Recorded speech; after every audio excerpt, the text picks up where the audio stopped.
Hey everybody, welcome to week 7 of the course. We are really chugging along here, which is so great. Really,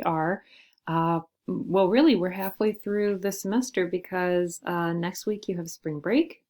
And then after that, it's just the second half of the semester and it will go by quickly. So this week should not feel too kind of unusual to you.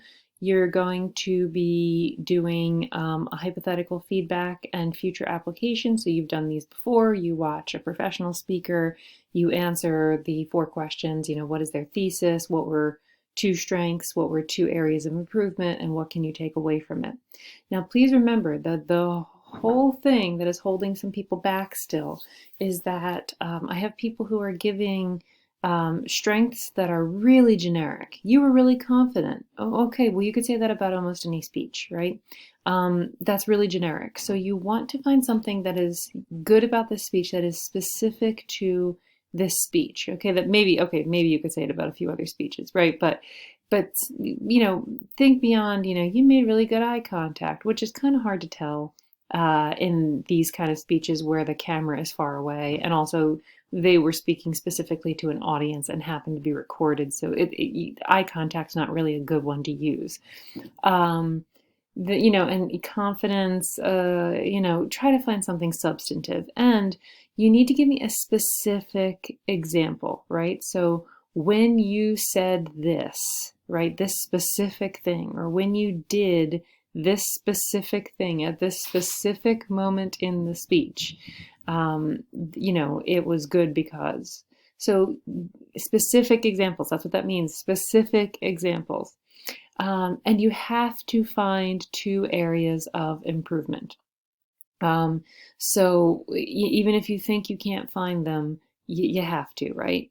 Now, I have some people, they'll bring up body language, and that can be a generic one, but not necessarily if you give a specific example. So if you say the person's body language was really effective, okay, where was it effective? Like, what was a specific place in the speech where they made effective use of body language, and why was it effective?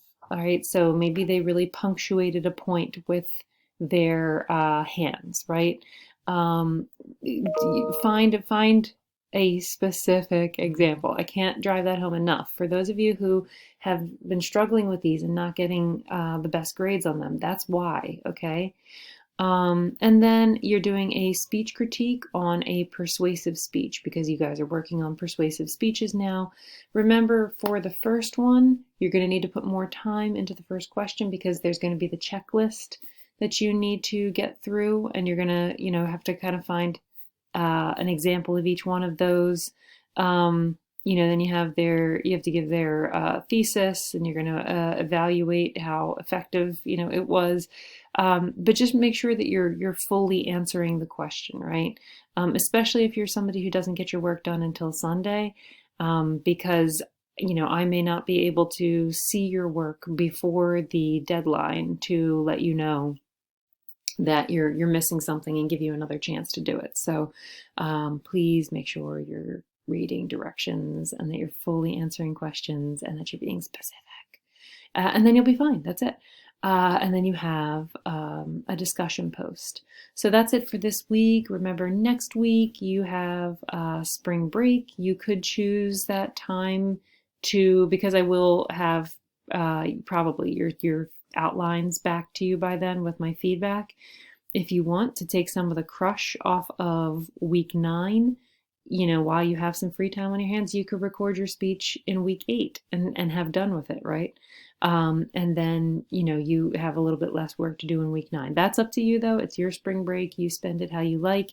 And I hope no matter how you spend it, you enjoy it. Okay, everybody, have a great week. Take care and enjoy your spring break after this week, not this week, after this week. Take care. Bye.